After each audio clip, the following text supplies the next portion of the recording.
All right, so the Moscow Times, fam, and the Moscow Times is hardly is hardly pro-Kremlin, correct? It's not like a pro-Kremlin paper. But it says Hamas is working to free 8 Russian-Israeli hostages, report. And we can go to the next slide. Hamas is trying to locate 8 Russian-Israeli dual citizens among nearly 230 hostages taken during its attack on Israel after Moscow's request to free them, Russian news agencies reported last Saturday. Russia has good relationships with the Palestinian militant group, which I don't want to say they have good relationship, that Russia just talks to everybody. Russia's had their own problems when it comes to Sunni jihads, when it came to Chechnya. So they're not crazy about them. But once again, you have to leave all the lines of communication open. And I tip my hat off to the Russian Federation for doing so, which does not consider a terror group, by the way, and has launched a diplomatic effort to try to free the hostages held in Gaza. I'm sorry, I got that. Israel is said to believe as 229 people were taken hostage by Hamas during its massive attack on Israel on October 7th. From the Russian side, via the foreign ministry, we received a list of citizens that have dual citizenship. Senior Hamas representative Mosa Abu Marzouk said, the RIA Novosti news agency reported. We are looking for those people. It is hard, but we are looking. And when we find them, we will let them go. We were very attentive to the list and will process it carefully because we consider Russia to be a close friend, he said, about the peaceful citizens that were taken and are now in Gaza. We treat them as guests, claimed Abu Marzouk, who arrived in Russia on Thursday for talks on the hostages. We will free them as soon as there will be conditions, he said, referring to the Russian Israelis. Russia's foreign minister, Mikhail Bogdanov, confirmed Hamas has handed over a list bearing 8 names. They have promised to react to help to find them and take all the necessary measures to free the Russians. TASS quoted Bogdanov as saying, Marzouk told Russian media there's no progress on international talks to free the hostages. He quoted as saying dozens of Western and regional officials came to us to demand the liberation of the detainees.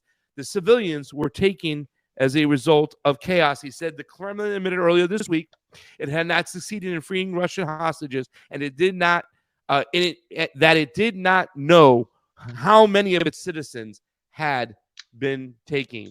Fam, I think this is important. I think this is big because if the Russians can negotiate out these hostages, then they can go and look, well, why isn't Israel or the United States trying to negotiate out? They said there's no negotiations and they're continuing the bombing. And they can show that they can work with this group here to get these hostages free. And I think that will put a lot of pressure on the Israeli government and the United States government. Like, why haven't you negotiated to get out the hostages the way the Russians have?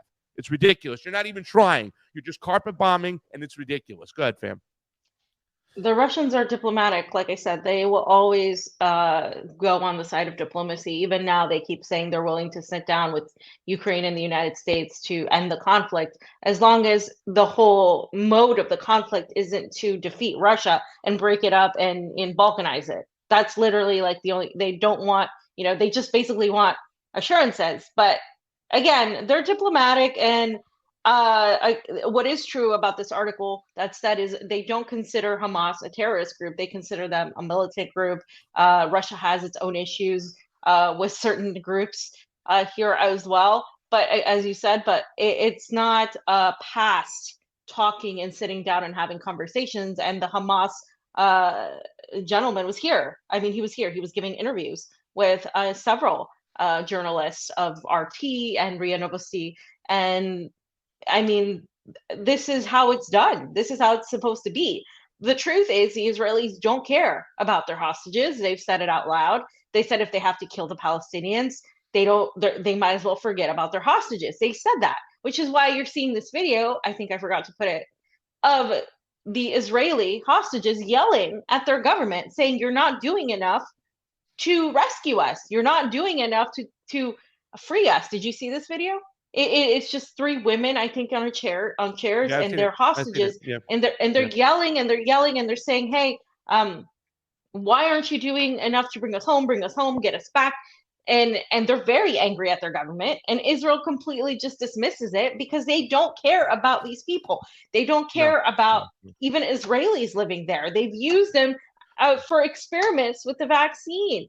This is the reality. They don't care. They put them in the military, and again, it's this. It goes back to this whole thing that Israel is just an extension of the U.S. military empire, and it's just there to keep the U.S. interests in the Middle East there, safe and sound, and that's it. That's all Israelis are. That's why they get all these things, and they get made to feel like they're important. But when it comes down to it, when we're talking about war, they experience a fraction of what on October 7th of what the Palestinians have experienced for the last 75 years, and the entire whole thing blows up.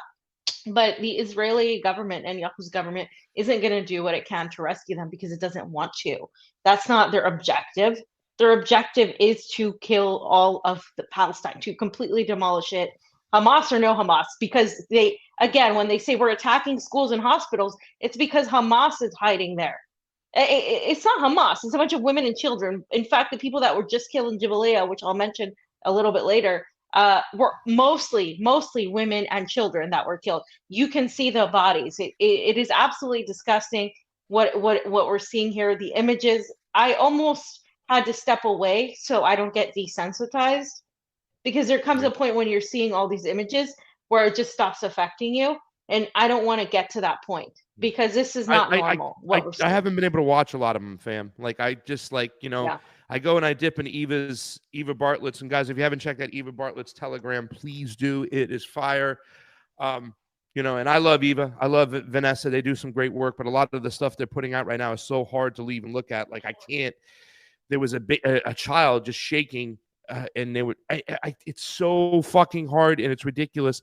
And like Lula said, how can anybody sit there and be okay with this? With all these children that are being killed, and the way the Americans are so desensitized, it's I don't know. It's just there's going to be a time the chickens is going to come home to roost. Don't think that you're going to be safe sitting around here in the United States if we allow this madness to continue to go on. Somebody's going to want payback, and they're going to want to get our attention, and they're going to say, well, the United States is going to have to suffer a little smidget the way we suffer on a regular basis, and nothing is stopped here. Football's still going on, fantasy football, basketball. There's still movies going out. They still have events happening. New things are being released. We're going on so casually in our world, like nothing is going on. Where every day, hundreds of people are dying. Innocent civilians are getting bombed, and nobody's even stopping these other people. In fact, our mainstream media is just coronating them of sorts and allowing them to continue to go on and whatnot. It's really bad. Dehumanizing them. Totally.